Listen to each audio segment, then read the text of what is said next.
ओम गुरु ओम गुरु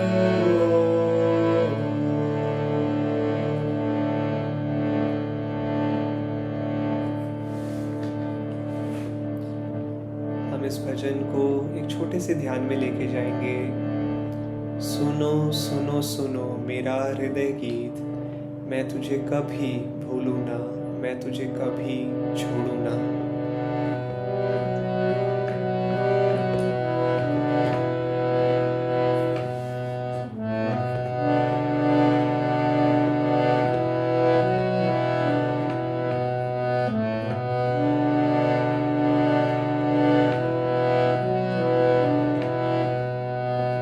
सुनो सुनो सुनो सुनो मेरा हृदय गीत, सुनो सुनो सुनो मेरा हृदय गीत, मैं तुझे कभी भूलूं ना, मैं तुझे कभी छोड़ूं ना, मैं तुझे कभी भूलूं ना, मैं तुझे कभी छोड़ूं ना।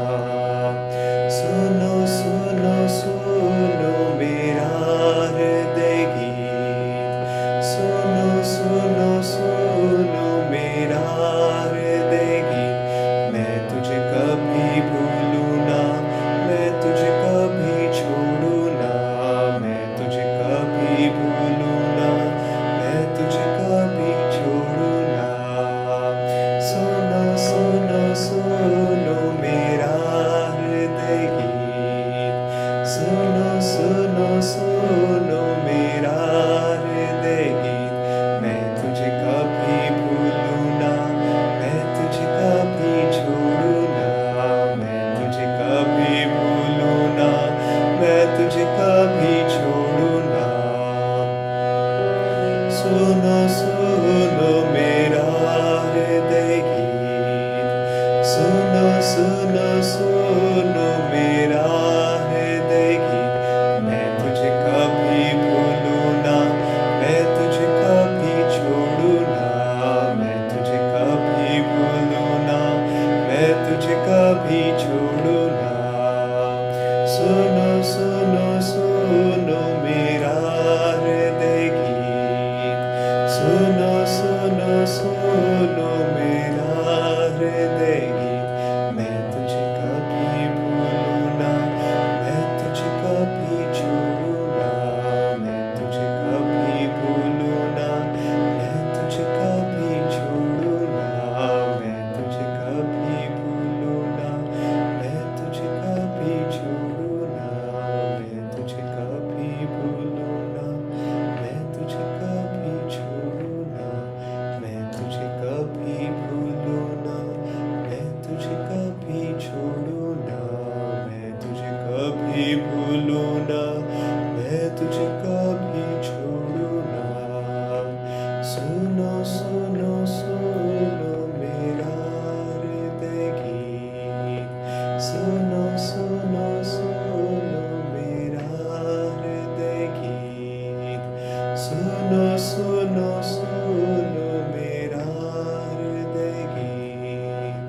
सुनो सुनो सुनो मेरा हृदय गीत।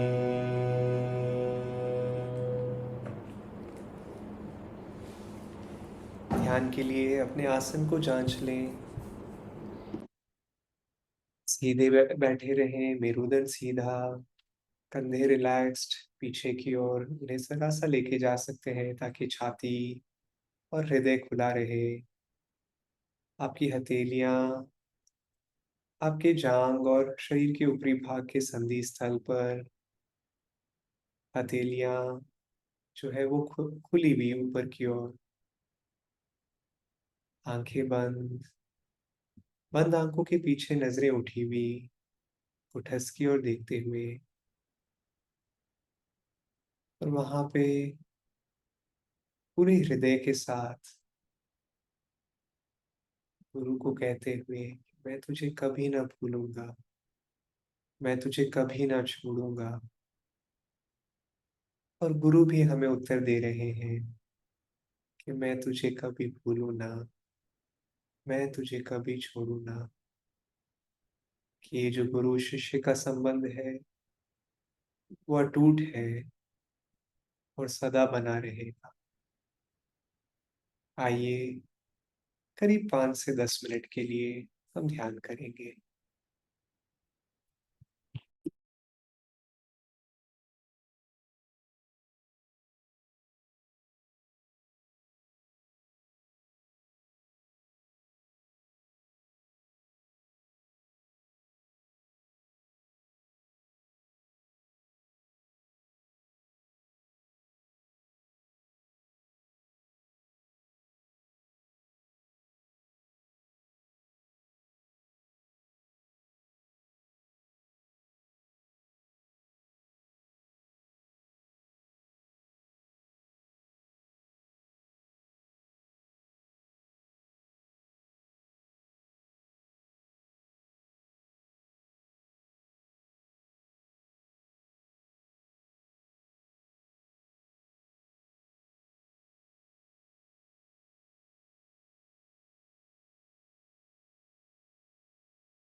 जब आप तैयार हो, आप अपनी आँखें खोल सकते हैं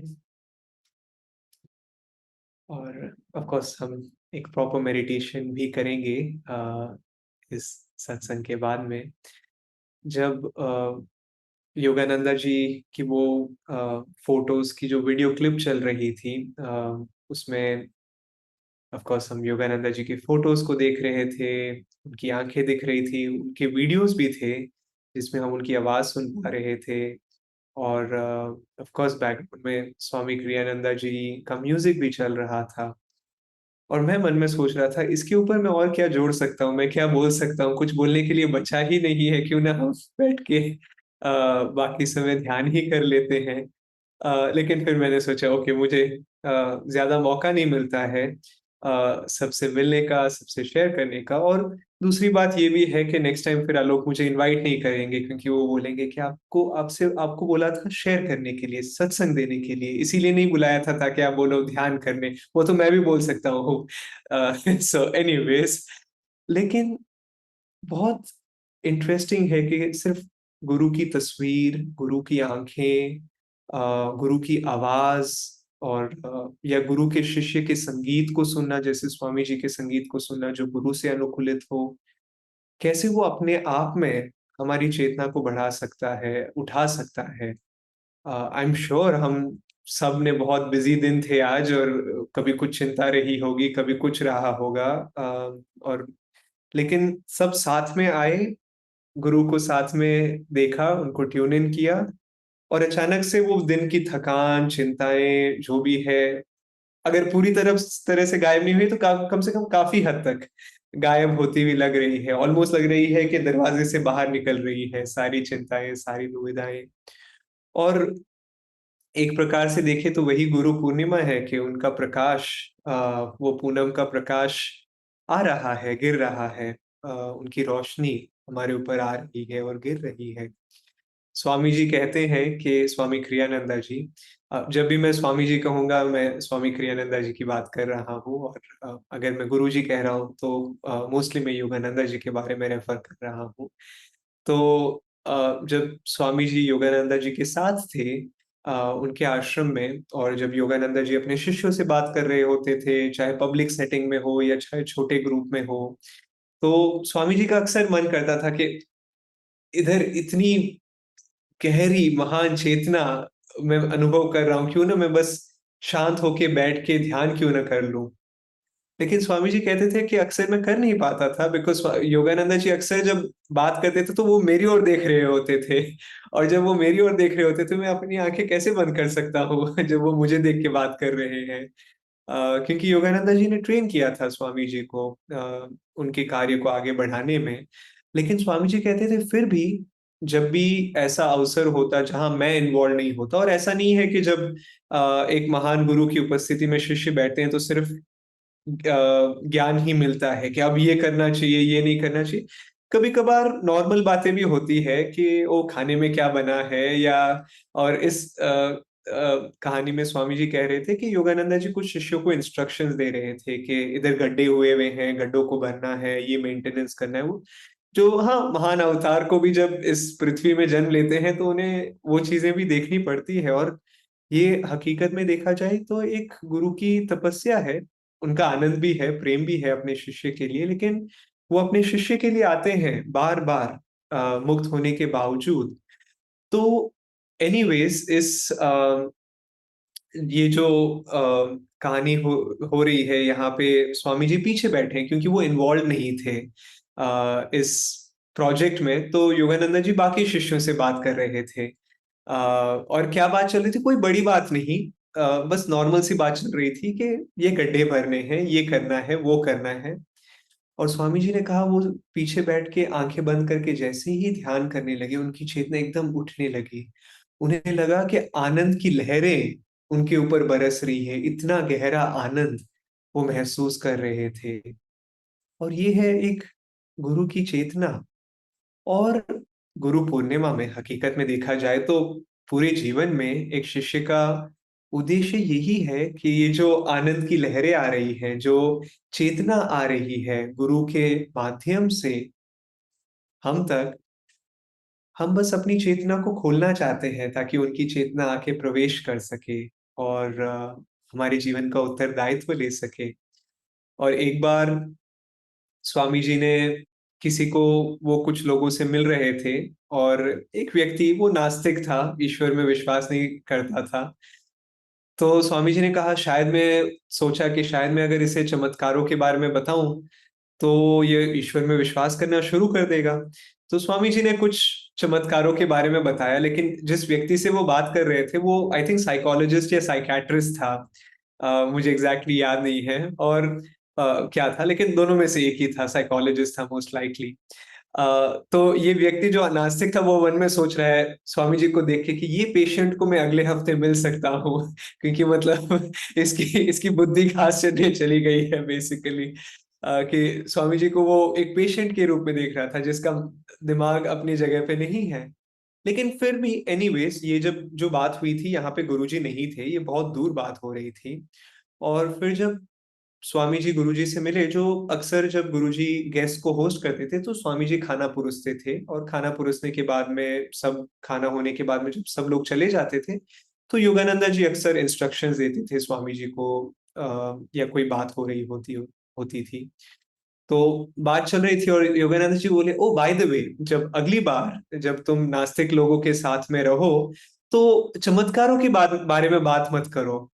और ऑफ कोर्स स्वामी जी आश्चर्यचकित हो गए और गुरुजी आपको पता था? और गुरुजी ने कहा, "I know every thought you think." मैं तुम्हारा हर विचार जानता हूँ। और ये बात सिर्फ उस समय एक हकीकत नहीं थी, ये अभी भी हकीकत है। योगानंदा जी या कोई भी जो आपके गुरु हैं, वो आपके सच्चे गुरु जो है होते हैं, वो हमारे हर विचार को जानते हैं। हमारी ह एक्चुअली हम जितना अपने बारे में नहीं जानते, उससे बेहतर वो हमारे बारे में जानते हैं। वो जानते हैं कि हमारा अगला कदम क्या है आध्यात्मिक रूप से। तो पॉइंट ये है कि जब हम अपनी चेतना को उनकी चेतना के लिए खोल देते हैं, तो वो उत्तरदायित्व ले सकते हैं हमारे जीवन का। और वो कहते हैं वेरी गुड, अब मैं तुम्हें आगे बढ़ाता हूँ। और फिर उनका प्रकाश, उनका आनंद आ सकता है। तो जब भी आपके विचार चल रहे हो, उन्हें शेयर करो गुरुजी के साथ में। कल शाम को कुछ ऐसे हुआ कि अचानक से मैं कोई प्रोजेक्ट में मैं काम कर रहा था और वो प्रोजेक्ट एकदम नॉर्मल पेस में चल रहा था और अचानक से वो उसने 360 डिग्री यू टर्न मार लिया और जो हम सबके जीवन में होता है। स्वामी जी कहते थे, अगर आपको किसी बात की चिंता है कि कोई चीज़ आपके जीवन में गलत जा सकती है, वो ज़रूर गलत जाएगी, वो ज़रूर परेशानी आएगी। और हम सोचते हैं क्यों? वेल पॉइंट ये नहीं है, गुरु या ईश्वर ये नहीं चाहते कि हमारी सारी परेशानियाँ गायब हो जाए, लेकिन एक समय आता है जब परेशानियों के बावजूद हम आनंदित रह सकते हैं। जब परेशानियों के बावजूद हम ईश्वर को याद कर सकते हैं, ईश्वर की उपस्थिति को लेके आ सकते हैं और एक समय आता है जब हम कहते हैं कौन-सी परेशानी? ये मेरी परेशानी नहीं है, ईश्वर ये आपकी प्रॉब्लम है, आप जानो। हम साथ में इस पे कार्य करेंगे, मैं इग्नोर नहीं कर रहा हूँ, लेकिन साथ में करते हैं। और हाँ, ये हर शिष्य के जीवन में हकीकत है कि गुरु पूर्णिमा भी आती है और मैं किसी को डराना नहीं चाहता हूँ, लेकिन ये हकीकत है कि अमावस भी आती है। जब पूर्णिमा आती है, तो अमावस भी आती है। और अमावस में क्या होता है कि हमें लगता है कि चंद्रमा तो है ही नहीं, गायब। और कभी-कभी जीवन में लगता है कि गुरु कहाँ चले गए? उनका आशीर्वाद कहाँ चला गया? उनकी उपस्थिति कहाँ चली गई? उनका आनंद कहाँ चला गया? अब अमावस में चंद्रमा दिखता नहीं है, लेकिन अभी भी है चंद्रमा, इसीलिए वो वापस दिखता है बाद में। तो उसी प्रकार गुरु कहीं गायब नहीं हुए हैं, वो अभी भी हैं। जैसे एक बार स्वामी जी कहते हैं अपने जीवन में कि उनके जीवन की सबसे बड़ी परीक्षा, उसके बारे में वो बात कर रहे थे। और वो कह रहे थे कि ऐसे लगा कि गुरु है ही नहीं। लेकिन उन्होंने फिर मन में ये प्रार्थना की कि गुरुजी चाहे आप मुझे छोड़ के चले गए, जो वो नहीं गए थे, लेकिन फिर भी लग ऐसे रहा था। इतनी कठिन परीक्षा थी कि गुरुजी चाहे आप छोड़ के चले गए हो, लेकिन मैं आपको कभी नहीं छोड़ूँगा। कि गुरु के चरणों को हमें पकड़ के रखना है उनके हाथ जो भी मिले, चरण नहीं मिले तो उनकी छोटी-सी उँगली ही सही, उँगली नहीं मिले तो उनके कुर्ते के एकदम साइड में जो भी मिले उसे पकड़ के रहना है हमें। और फिर वो परिस्थिति चली जाती है और फिर ओके, हाँ, वो प्रकाश है, वो आशीर्वाद है। तो कई बार माया की सबसे बड़ी चाल आप कह सकते हैं ये होती है कि वो बताती है कि वो ये सब चीज़ें तो है ही नहीं, ये कुछ नहीं होता है, क्या तुम अध्यात्म क्या ध्यान से क्या मिलेगा? क्या मिलेगा? और या कभी-कभार लगता है कि अरे कहीं वो अनुभव जो था वो हकीकत था या नहीं था? लेकिन अगर हम कहें कि नहीं मैं गुरु को पकड़ के रखूँगा, तो फिर वो परीक्षा भी चली जाती है। योगानंदा जी ने कहा था कि जो आध्यात्मिक मार्ग होता है, वो 25% हमारा एफर्ट, हमारा कार्य होता है, 25% गुरु की कृपा, गुरु का कार्य हमारे लिए, उनके अच्छे कर्म और 50% ईश्वर की कृपा। और हकीकत में देखा जाए तो ईश्वर और गुरु में ज़्यादा वैसे है नहीं अंतर, तो आप कह सकते हो 75% गुरु और ईश्वर की कृपा। और ऐसा नहीं है कि अ, कई बार हम जब दुकानों में जाते हैं ना, तो कहते हैं वो आपको कि 50% ऑफ। फिर आप जाते हो दुकान में, खरीदारी शुरू करते हो, तो दुकानदार कहते हैं, "नहीं-नहीं सर, 50% ऑफ तब मिलेगा जब आप 10,000 रुपए से ज़्यादा की शॉपिंग करोगे। उससे पहले कोई ऑफ नहीं मिलने वाला है आपको। उससे पहले एमआरपी पे ही बेचने वाला हूँ आपको।" टर्म्स एंड कंडीशंस होते हैं, अलग-अलग लोग अलग-अलग कंडीशन, लेकिन इसमें कोई टर्म्स एंड कंडीशन नहीं है। वो 75% है हमेशा। इनफैक्ट जो हमारा 25% है, वो इसके लिए है ताकि हम अपनी चेतना को खोल सकें, ताकि गुरु और ईश्वर का आशीर्वाद, उसका मुख्य भाग ये है। पूरा भाग नहीं है, लेकिन बहुत बड़ा भाग है कि हम ईश्वर और गुरु की चेतना को स्वीकार कर सकें, अपनी चेतना को खोल सकें। तो मैं सोच रहा था क्यों ना कुछ विचार हम शेयर करें कि हम कैसे अपनी चेतना को खोल सकते हैं, आमंत्रित कर सकते हैं। हमने प्रार्थना की थी ना कि और अक्सर प्रार्थना करते हैं, गुरु हम आपको आमंत्रित करते हैं। और कभी-कभार मैं जब ये प्रार्थना करता हूँ, मैं सोचता हूँ गुरु कह रहे हैं, "अरे! मैं यहीं पे बैठा हूँ और कितना आमंत्रण करोगे?" तो लेकिन नहीं, फिर भी आमंत्रण करने की ज़रूरत है क्योंकि मैं नहीं महसूस कर पा रहा हूँ गुरुजी शायद। लेकिन फिर भी कैसे हम अपनी चेतना को खोल सकते हैं? वेल भक्ति एक बहुत इम्पोर्टेंट पार्ट है। गुरु के प्रति प्रेम एक बहुत इम्पोर्टेंट पार्ट है। हम एक भजन गाते हैं, प्रभु मैं तुम्हारा, मैं तुम्हारा, मैं तुम्हारा, हो जाओ मेरे, हो जाओ मेरे, प्रभु मैं तुम्हारा, तुम्हारा। और योगानंदा जी ने कहा था चैंटिंग, जो हम भजन करते हैं, कीर्तन करते हैं, इज़ हाल्फ द बैटल। आध्यात्मिक मार्ग की आधी लड़ाई उसमें है, क्योंकि वो हमारे हृदय को खोलने में मदद करती है। और अक्सर दुर्भाग्य से कई लोग, मैं अपने आप को इंक्लूड करता हूँ, आध्यात्मिक मार्ग को इंटेलेक्ट से अप्रोच करने का प्रयास करते हैं। सोचते हैं कि ओह! गुरुजी क्या करना है? कैसे करना है? सिर्फ मन से, दिल से नहीं, हृदय से नहीं। लेकिन अगर हम हृदय खोलेंगे, और योगानंदा जी ने कहा था ये ब्रॉडकास्टिंग स्टेशन है, यहाँ से अपनी प्रार्थना फ ब्रॉडकास्ट करो पूरी एकाग्रता के साथ में, और फिर एक शांत मन के साथ में उनके उत्तर को महसूस करने का प्रयास करो। और ये एक बहुत इम्पोर्टेंट पार्ट है, जब तक ये श्री युक्तेश्वर जी ने कहा था कि जो जिन्हें योगानंदा जी ने ज्ञान अवतार के रूप में उपाधि दी थी, ज्ञान अवतार कहा था उन्हें। और एक ज्ञानी ने, एक ज्ञान अवतार ने कहा था कि आप आध्यात्मिक मार्ग पर एक कदम के आगे दूसरा कदम नहीं रख सकते हैं, जब तक हम हृदय का वो जो प्राकृतिक स्वाभाविक प्रेम है, उसे नहीं जगा लेते हैं। ये बहुत ज़रूरी है। और मैं जब आया था, मैं जब भी ये कहा गया था पहले कुछ सालों में, मैं बहुत स्लो था। आप में से कई लोग जिन्हें मैं स्क्रीन में देख रहा हूँ, आप काफ़ी बेटर हो इस चीज़ में, आपको बहुत क्लियरली दिखाई देता है कि हाँ, हाँ, भक्ति की ज़रूरत है। मैं सोच रहा था भक्ति, हाँ, क क्या? कैसे? वो कहाँ से शुरू करूँ?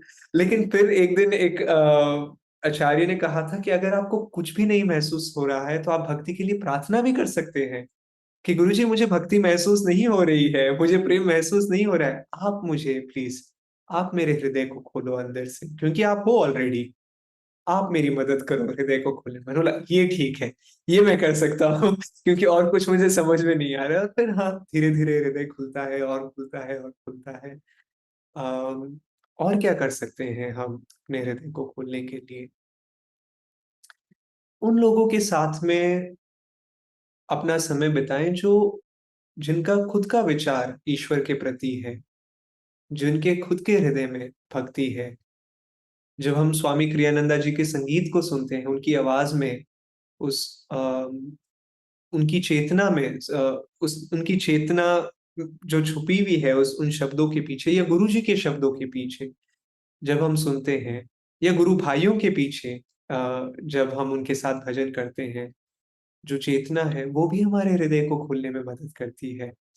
जैसे नया स्वामी ध्याना जी कहती हैं कि एक होते हैं हमारे आध्यात्मिक मित्र, आध्यात्मिक परिवार, और एक होता है हमारे जो कोलीग्स हो गए जिनके साथ हम कार्य करते हैं, या जो लोग जरूरी नहीं है कि आध्यात्मिक हैं।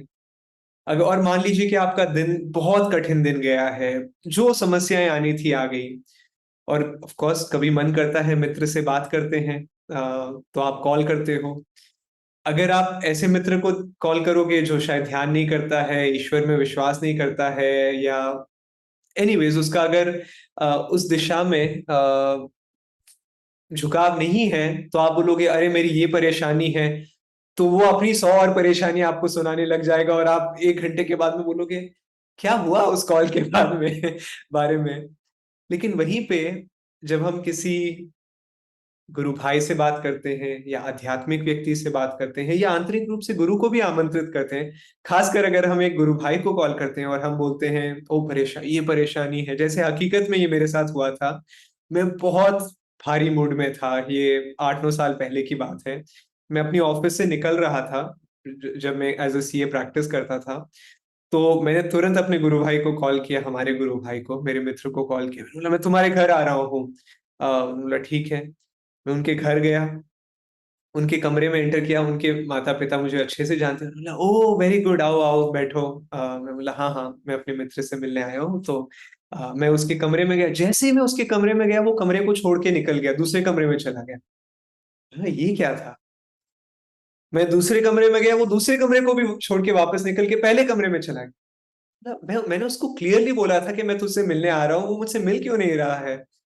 फिर मैंने अपने मित्र का नाम लिया और नाम कहा, और मैंने बोला मैं तुझसे बात करने के लिए आया हूँ। उसने बोला हाँ, लेकिन बात करने से कुछ फायदा नहीं है। उसने अपना हारमोनियम उठाया, मेरे सामने रखा, और उसने बोला क्यों ना हम भजन करते हैं, ध्यान करते हैं, और उसके बाद में बात करते हैं जो भी तुम्हें बात करनी थी। बोला ठीक है, वेरी गुड। उसने 2 भजन किए, मैंने 1 भजन किया, हमने आधा घंटा ध्यान किया। उसके बाद में उसने पूछा अच्छा बताओ क्या परेशानी थी? मैंने बोला कौन सी परेशानी? क्योंकि ये होता है एक गुरु भाई का यूजुअल इंक्लिनेशन। तो ये बहुत ज़रूरी है हमारे लिए, ये भी हमारे हृदय को खोलने में मदद कर सकता है। और क्या कर सकते हैं हम गुरु की चेतना को आमंत्रित करने के लिए? भक्ति के बारे में मैं काफ़ी बात कर चुका हूँ, लेकिन बहुत सारी बातें की जा सकती हैं। इनफैक्ट नया स्वामी ध्याना जी ने एक वीडियो रिकॉर्ड किया है, जो आप लोग ट्यून इन कर सकते हैं, जिसमें वो भक्ति के बारे में बात करी है, जिसमें मैं उनको इंटरव्यू कर रहा था और उनसे प्रश्न पूछ रहा था कि ध्याना जी, आप कैसे क्या करती हैं? क्यों करती हैं? जो लोग नहीं जानते हैं, नया स्वामी ध्याना जी आनंद संघ के साथ करीब 45 साल या ज़्यादा से जुड़ी हुई हैं, और वो आनंदा इंडिया की को स्पिरिचुअल डायरेक्टर हैं। तो एनीवेज़ आगे बढ़ते हैं।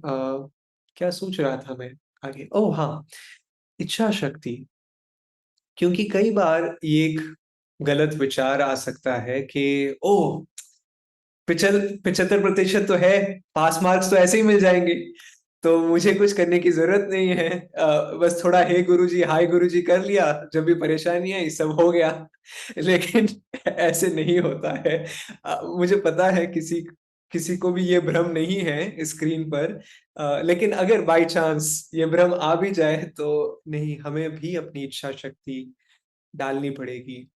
जैसे योगानंदा जी ने कहा था, उनके शब्द थे, "I will reason, I will I will act. But guide thou my reason, will, and activity in everything I do.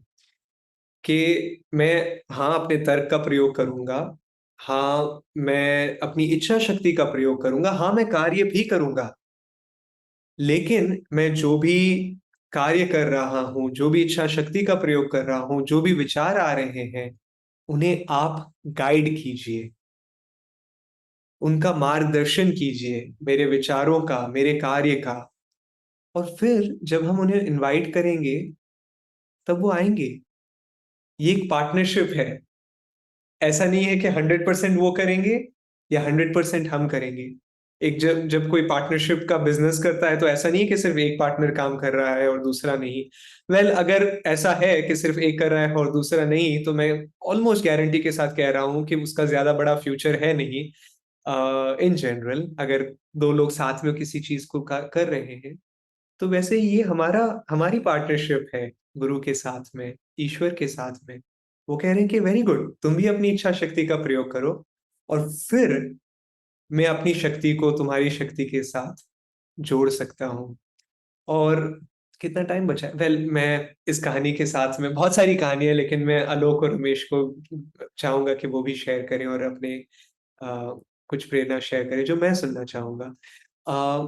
But Yogananda ji अक्सर कहते थे अपने शिष्यों को, जो खासकर क्लासेस देते थे या सत्संग देते या कोई भी कार्य कर रहे होते थे, वो कहते थे कि महसूस करो कि ईश्वर तुम्हारे माध्यम से ये कार्य कर रहे हैं, गुरु तुम्हारे माध्यम से ये कार्य कर रहे हैं, गुरु की चेतना तुम्हारे माध्यम से ये कार्य कर रही है। तो स्वामी जी एक बार एक सत्संग दे रहे थे। सत्संग देते देते कहीं ना कहीं उनके मन में ये विचार आया कि गुरुजी ने कहा था कि ईश्वर को तुम्हारे माध्यम से बहने दो। और फिर स्वामी जी ने सोचा कि अगर ईश्वर को मेरे माध्यम से बहने देना है, तो शायद मुझे अपना मुंह चुप कर लेना चाहिए और वेट करना चाहिए कि ईश्वर क्या बात करना चाहते हैं, और ईश्वर को बात करने दो। तो सत्संग चलते चलते वो बीच सत्संग में रुक गए और वेट कर रहे हैं कि आओ, अब ईश्वर बात करेंगे मेरे माध्यम से। और स्वामी जी ने कहा 2 मिनट के लिए वो शांत बैठे रहे, या खड़े रहे, जो भी था। उनके जो मित्र थे, जो ऑडियंस में थे, स्वामी जी के कुछ गुरु भाई थे, वो सोचने लग गए कि सत्संग के दौरान स्वामी जी डर से एकदम चुप हो गए हैं, और उनके पसीने छूटने लग गए जो स्वामी जी के मित्र थे ऑडियंस में। और यहाँ पे लोग सोच रहे हैं हो क्या गया। मान लीजिए कि अभी मैं सत्संग देते देते, अब थोड़े टाइम के बाद में तो आप सोचोगे ना कि क्या हो रहा है यहाँ पर। और स्वामी जी एकदम शांत मन से वेट कर रहे हैं, लेकिन फिर उनके मन में ये विचार आया कि मैं वेट कर सकता हूँ, लेकिन कुछ नहीं होने वाला है। मुझे भी अपनी ऊर्जा डालनी पड़ेगी, मुझे भी अनुकूलित होना पड़ेगा, बोलना पड़ेगा, लेकिन बोलने के साथ आमंत्रित करना है। जैसे फॉर एग्जाम्पल, अगर एक नाव चल रही है समुद्र में, या बड़ा बड़ा जहाज चल रहा है, तो या गाड़ी चल रही है, खड़ी गाड़ी आप मूव नहीं कर सकते हो, आप उसे हिला नहीं सकते हो, उसकी दिशा को नहीं बदल सकते हो। हम जितना भी स्टीयरिंग व्हील को घुमा दे, कुछ नहीं होने वाला है। लेकिन जब हम ऊर्जा डालते हैं, तो फिर ईश्वर उस स्टीयरिंग को हिला सकते हैं। तो ऊर्जा हम डालें और उन्हें आमंत्रित करें, और फिर वो हमें दिशा देते रहेंगे। तो ये एक बहुत ही अच्छा एक्सपेरिमेंट है जो हमें कोशिश करनी चाहिए जितना हो सके। तो एनीवेज, मैं अब आलोक और रमेश को आमंत्रित करूंगा कि वो भी आगे शेयर करें और फिर आगे हमें ध्यान में लेके जाए। धन्यवाद वासुदेव जी, ये शेयर करने के लिए। बहुत सारी कहानियां एंड प्रेरणा आपने शेयर की। और मैं इवन जो स्टोरी वासुदेव जी आखिर में शेयर कर रहे थे, बहुत इम्पोर्टेंट चीज़ उन्होंने बताई कि जो हमारी इच्छा शक्ति है, स्वामी जी ये बताते हैं, और बहुत सिंप्लीफाई उन्होंने किया। स्वामी जी बताते हैं कि ईश्वर ने हमें जो ये मनुष्य जीवन है, कि हमें इच्छा शक्ति वो फ्री है, फ्री विल दी है हमें। कि जो फ्री विल हम कहते हैं, या जो इच्छा शक्ति है, वो हमारे पास है कि हम उसे किस दिशा में ले जा सकते हैं, और किस दिशा में ले जा सकते हैं। और स्वामी जी बहुत सिंप्लीफाई करके बोलते हैं कि हाँ, केवल हम उसे दो दिशा में ले जा सकते हैं। एक, कि या तो हम ईश्वर के तरफ उसे ले जा सकते हैं या उनके विपरीत। तो कोई भी जो हम एक्शन करते हैं, जो भी विचार रखते हैं, इनफैक्ट कि या तो वो हमें ईश्वर के पास ले जाएगी या उसके विपरीत ले जाएगी, तो वो हमारे हाथ में है। और उससे हम वो निर्धारित करता है कि हम गुरु की कृपा, गुरु के आशीर्वाद को कितना अपने जीवन में ले आ सकते हैं। कि हमारी क्या इच्छा है उसके ऊपर ईश्वर अपना हाथ नहीं डालते हैं। एक कहानी मुझे याद आ रही थी, जो आई गेस आप में से कईयों ने पढ़ी होगी, जो काशी की कहानी है, जो एक योगी की आत्मकथा, ऑटोबायोग्राफी ऑफ योगी में योगानंद जी लिखते हैं। बहुत इंटरेस्टिंग कहानी है। मैं थोड़ा सा आई मीन बताऊंगा जिन लोगों ने नहीं सुनी है उसके लिए, कि काशी करके एक स्टूडेंट थे, जो योगानंद जी का आश्रम था। आश्रम है रांची में, तो वहाँ पे कई स्टूडेंट्स हैं, उनमें से एक का नाम काशी था। और इस ग्रुप के साथ योगानंद जी एक हाइक पे गए थे। 8-10 किलोमीटर का कुछ चढ़ाव था, तो बच्चों के साथ जैसे होता है, शिक्षक योगानंद जी थे, तो उनको लेके गए थे। तो ऑफकोर्स चढ़ाई की, और फिर उन्होंने खाना खाया बच्चे, और फिर वहाँ पे योगानंद जी पेड़ के नीचे बैठे थे। और एक उच्च एक चेतना के स्तर पे थे, एक हाई स्टेट ऑफ कॉन्शियसनेस था। और जैसे होता है बच्चों में, क्या हमारे में भी होता है, अगर हमारे साथ ऐसे कोई गुरुजन बैठे हो, कि हम पूछने लगते हैं, प्रश्न पूछने लगते हैं कि गुरुजी ये क्या होगा, वो क्या होगा। तो बच्चे भी पूछने लगे कि मेरे भविष्य में क्या लिखा है गुरुजी, आप बताइए। तो ऐसे ही एक जन ने पूछा और गुरुजी बताए कि एक जन ने पूछा कि क्या मैं हमेशा आध्यात्मिक मार्ग में रहूंगा, इस त्याग के मार्ग में रहूंगा। और योगानंद जी ने बोला कि नहीं, तुम जल्द ही तुम घर घर वापस चले जाओगे, और तुम्हारा विवाह होगा, और तुम उस मार्ग में आगे बढ़ोगे। और वो लड़का बोला कभी भी नहीं, मैं अभी कभी भी ये मार्ग छोड़ के नहीं जाऊंगा। और फिर योगानंद जी बोलते नहीं, वो कुछ महीने बाद हुआ कि उसके घर से उन्हें उसे ले जाया गया। और फिर ऑफ कोर्स उसका जो जीवन की उसकी जो दिशा थी, उसका मार्ग कुछ और था। तो ऐसे ही दूसरे बच्चे पूछने लगे कि गुरुजी मेरे भाग्य में क्या लिखा है, कि मेरे भविष्य में क्या लिखा है। तो ये जो काशी था वो भी पूछा कि गुरुजी मेरे बारे में आप क्या बताना चाहेंगे। और योगानंद जी के मुंह से निकला कि तुम्हारी जल्द मृत्यु हो जाएगी। और जैसे ही ये शब्द निकले योगानंद जी के मुंह से, उन्हें लगा कि ये मैंने क्या कह दिया। और ऑफ कोर्स बाकी जो स्टूडेंट्स थे, शिष्य थे, वो चौंक गए कि ये क्या बोल रहे हैं। ऑफ कोर्स कुछ अच्छा बुरा, बट मृत्यु की बात डायरेक्टली ऐसे कहना, और एक शिशु को करीब 12 साल की उम्र होगी उसकी। एंड तो ऑफ कोर्स वो चैप्टर वहां से चला गया। बट जिसके बारे में कहा, काशी के बारे में, तो काशी योगानंद जी के पास गया जब उन लोग वापस आए। और आके बहुत सारी चीजें वो कह सकता था। उसने कहा कि गुरुजी कि क्या आप मुझे ये प्रॉमिस करेंगे कि जब मेरी मृत्यु हो जाएगी, कि क्या कि पुनर्जन्म के बाद आप मुझे आध्यात्मिक मार्ग में वापस ले आएंगे। और योगानंद जी शुरुआत में ऑफ कोर्स एक बहुत ये बड़ा प्रॉमिस है, कि एक ऐसे कोई कैसे बोल सकता है। एंड तो थोड़ा बहुत योगानंद जी ने उसे भुलाने फुसलाने की कोशिश की, एंड बट वो भी परसिस्टेंट था। वो हर आई मीन कई हफ्तों तक ऐसे योगानंद जी के पास आता और उनसे ये विनती रखती कि अगर मेरे पुनर्जन्म के बाद आप मुझे आध्यात्मिक मार्ग में ले आएंगे, क्या आप इंश्योर करेंगे मैं आऊं।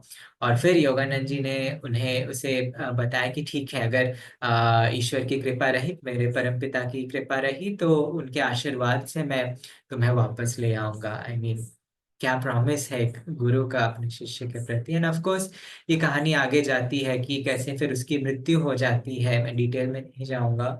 और फिर उसके बाद योगानंद जी कैसे 6 महीने में वो एक्सप्लेन नहीं करते, वो बताते एक सीक्रेट योगिक टेक्निक द्वारा कि वो कैसे काशी के आत्मा को वो निकालते हैं, कि जब उसका जन्म पुनर्जन्म होता है, जिस फैमिली में जिस माँ के कोख में वो उसका जन्म हुआ था, वो शायद 6 महीने का था या ऐसा कुछ उस समय।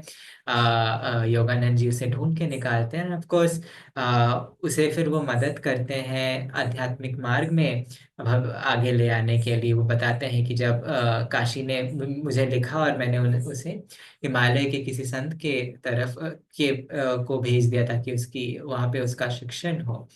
एंड आई मीन ये कहानी इतनी मैं आई मीन आप जाके ये पढ़ सकते हैं। आई थिंक 28th चैप्टर है ऑटोबायोग्राफी में, बहुत प्रेरणादायक चैप्टर है। ऑफ कोर्स आई मीन एक तो कि योग की कोई सीमा नहीं है, इस चीज को ये दर्शाती ईश्वर गुरु भगवान की कृपा और शक्ति से कुछ भी हो सकता है। बट उससे भी अधिक जो आई मीन मुझे लगा इस चैप्टर में कि एक शिष्य का पूर्ण रूप से विश्वास अपने गुरु के प्रति कि इस जन्म का मुझे पता नहीं, बट अगले जन्म जन्मों जन्मांतर के लिए जब तक हम ईश्वर तक नहीं पहुंच जाते, क्या आप मुझे इस मार्ग में वापस ले आएंगे, क्या आप मेरा मार्गदर्शन करेंगे।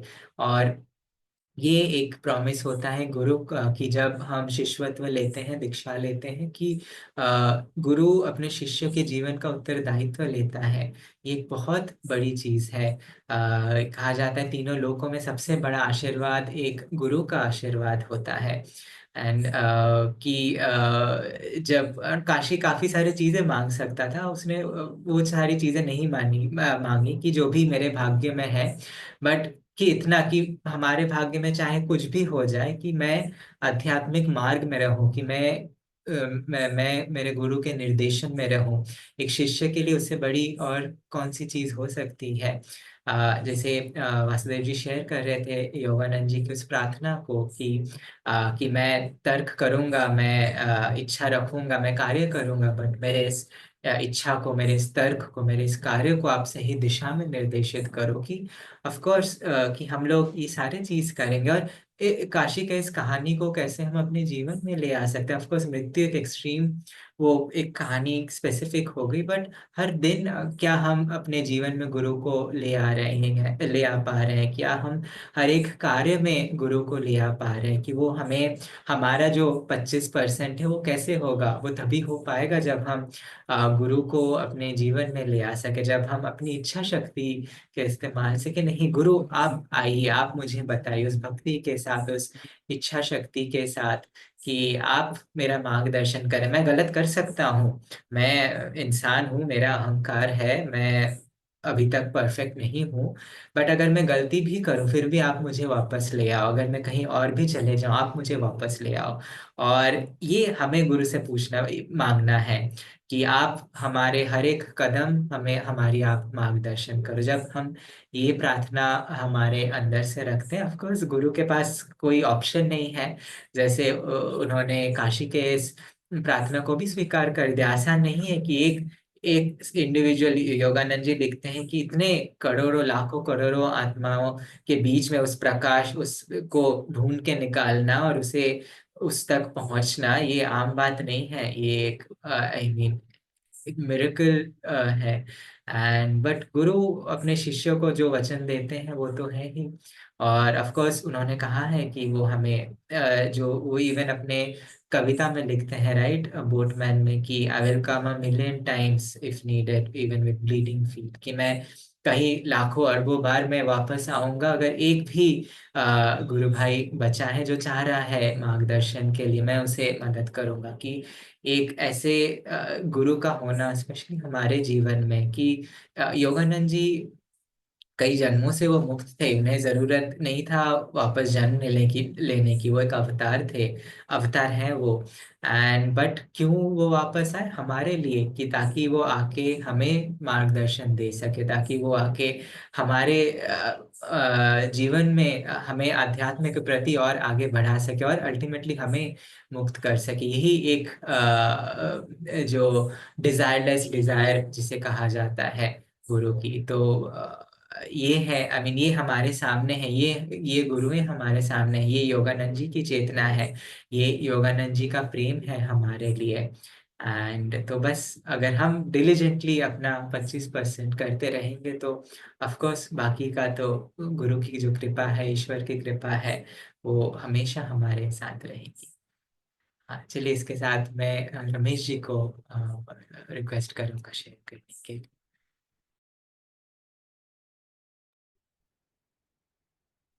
एक मिनट। हाँ जी।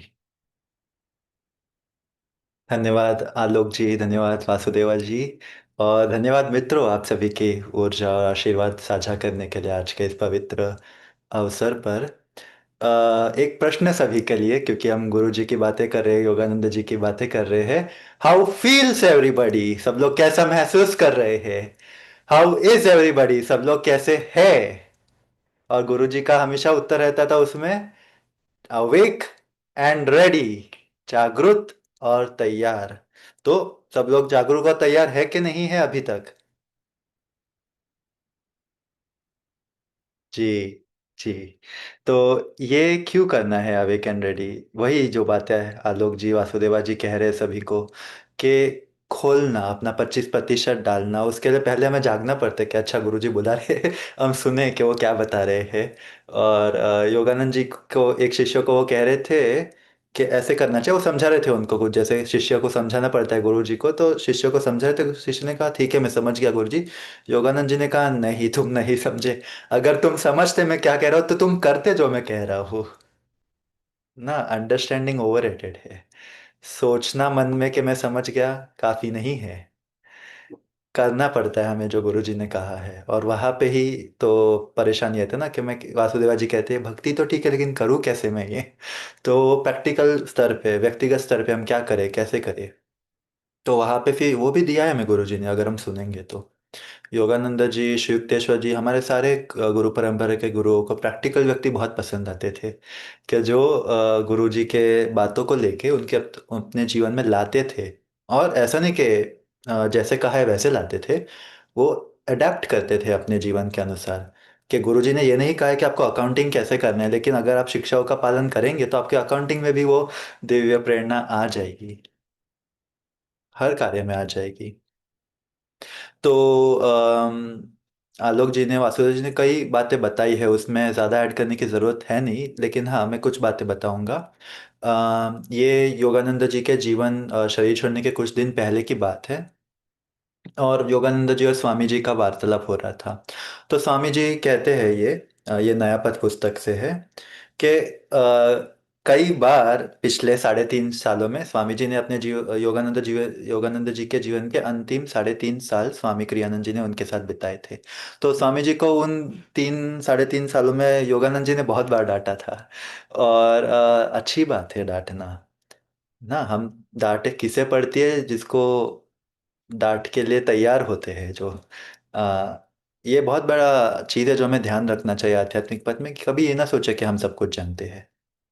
जैसे हमने ये सोच लिया कि गुरु जी का मैं सब समझ गया, और गुरु जी तो शरीर में है भी नहीं कि चेक करने के लिए कि मैं जो बता रहा हूँ वो तुम कर नहीं रहे हो।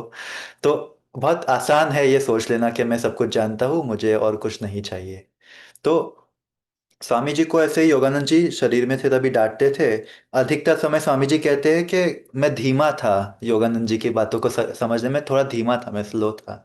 हम सभी उनसे भी ज्यादा स्लो रहते हैं कई बार। शुरू में ही परिणामों को नहीं सोचने के लिए मेरे कार्यों के। और स्वामी जी कहते हैं मैं जानता था, क्योंकि गुरु जी खुद कहते थे I scold only those who listen, मैं केवल उन्हें डांटता हूँ जो सुनते हैं, not those who don't listen, जो सुनते नहीं है मैं उनको नहीं डांटता। ये योगानंद जी स्वामी जी को कहते थे। लेकिन फिर भी स्वामी जी के हृदय में ये थोड़ा सा ये था कि एक कहते हैं ना, शंका थी, एक थोड़ी पीड़ा थी, कि क्या मैंने गुरु जी को ये किया, सेटिस्फाई किया? क्या गुरु जी मुझसे खुश है? हम में से कितने लोग सोचते हैं इसके बारे में? नहीं, कि क्या मैंने गुरु जी को सेटिस्फाई किया कि नहीं किया, जो गुरु जी हमें बता रहे हैं?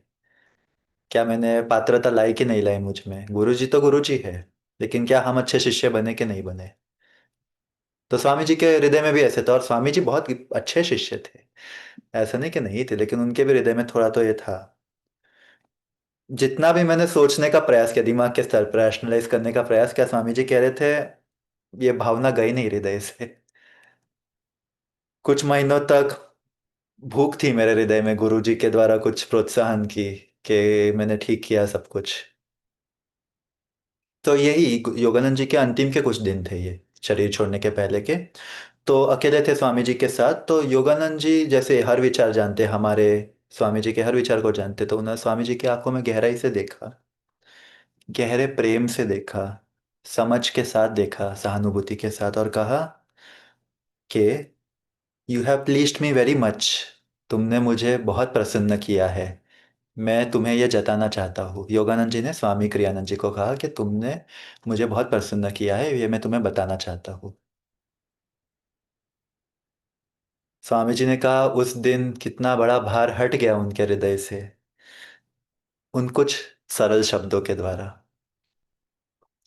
अभी ये मैं क्यों कहानी बता रहा था कि गुरुजी ये नहीं चाहते कि हम अ, सबसे परफेक्ट ध्यान योगी बन जाए या बाहरी स्तर पे हर चीज को परफेक्टली करे। हर व्यक्ति अलग अलग स्थानों पर है अपने अपने आध्यात्मिक पथ में। गुरुजी को फर्क नहीं पड़ता हमारे गलतियों से, जो सबके पास होती है। हम गलतियां करके ही तो आते हैं भौतिक जगत में। हम सभी के गलतियां हैं। और डांट की बात करें तो वासुदेवा जी जानते हैं मुझे कितनी डांट पड़ती है। लेकिन हाँ, पिछले एक साथ नहीं, लेकिन सालों साल में डांट पड़ती है। और डांट किन्हें पड़ती है, जो सुनने के लिए तैयार होते हैं। तो अलग अलग व्यक्तियों के द्वारा बहुत डांटें पड़ चुकी है मुझे, और उन डांटों से ही सीखते भी हैं हम आगे आते हुए। तो आप सोच रहे होंगे कि मैं ही सबसे मतलब लास्ट नंबर का छात्र हूँ कक्षा में। ऐसा नहीं, हम सभी को कुछ ना कुछ काम करना है खुद पे, और अपना अपना अगला कदम लेके जाना है, आगे बढ़ना है। तो हम सभी के हृदय में होता है कि मैं, मेरे में ये गलती है, मैं कैसे इस पे काम करूं। उसी को लेकर तो आए हैं हम। पहले तो हमें मालूम नहीं था, जैसे मालूम पड़ता तो हम उस पे काम कर पाते और खुद को बदल पाते हैं, ऊर्जा लगा के, भक्ति के साथ, समर्पण के साथ, इच्छा शक्ति के साथ, अनुकूलन के साथ, सत्संग के साथ, सेवा के साथ। हर चीज़ का उपयोग करके हम अपने ऊर्जा को कर्मों से मुक्त करके आगे बढ़ रहे हैं। तो गुरु जी जानते हैं इन सारी चीज़ों को। सारे गुरु जानते हैं, हर चीज को जानते हैं, और उनको मालूम है कि एक बार में कुछ ठीक नहीं होता, प्रक्रिया होती है, धीरे धीरे हम आगे बढ़ते हैं। लेकिन वही कि आप सभी भी अपने हृदय में ये जानिए कि जब तक आप अपना प्रयास कर रहे हैं, हर किसी का प्रयास अलग होगा, और कंपेयर नहीं करते हम। हर किसी का प्रयास दूसरे व्यक्ति से अलग होगा। जो आपका प्रयास है, जब भी आप पूर्ण रूप से वो कर रहे हैं, गुरु जी प्रसन्न है आपसे। वो 25% की बातें जो वासुदेवा जी कर रहे थे, वो हमारा 100% होता है। हर किसी का 25% अलग होगा, सेम नहीं होगा वो। तो अपना बेस्ट प्रयास करिए आप। गुरुजी बोलेंगे चलो ठीक है, कोई बात नहीं, आपने अपना प्रयास किया, अभी मैं बाकी कृपा देता हूँ, आशीर्वाद देता हूँ। होता है ना कई बार कि हम अपना पूरा करते हैं और अंत में बोलते हैं बस, मैं अपने से कर रहा था, अभी आपके हाथ में गुरुजी, और तुरंत वो सिचुएशन, परिस्थिति में थोड़ी सहायता मिल जाती है हमें। होता है ना, कई बार होता है ऐसे, छोटी छोटी स्तरों पे आप देखेंगे होता है। कई बार हम भूल जाते हैं, तो बार बार याद दिलाना पड़ता है गुरु जी को। वो है, हम भूल जाते हैं। जैसे वो कहते थे ना, कई बार वो दिखते नहीं है लेकिन वो होते हैं। एक शिष्य थे जो कहते थे गुरु जी को मुझसे ध्यान इतना नहीं होता, सेवा बहुत होती है लेकिन ध्यान नहीं होता है। तो गुरु जी ने कहा कोई बात नहीं, तुम अपने पूरे मन से सेवा करो, मैं तुम्हारे लिए ध्यान करता हूँ। वो शिष्य को कहा था, वो सभी के लिए नहीं।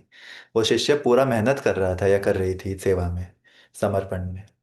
तो अपना पूरा प्रयास करे, बाकी फिर गुरु जी है हमारे साथ। उनका कह सकते हैं ना, हाथ है आपके कंधों पर, अदृश्य हाथ।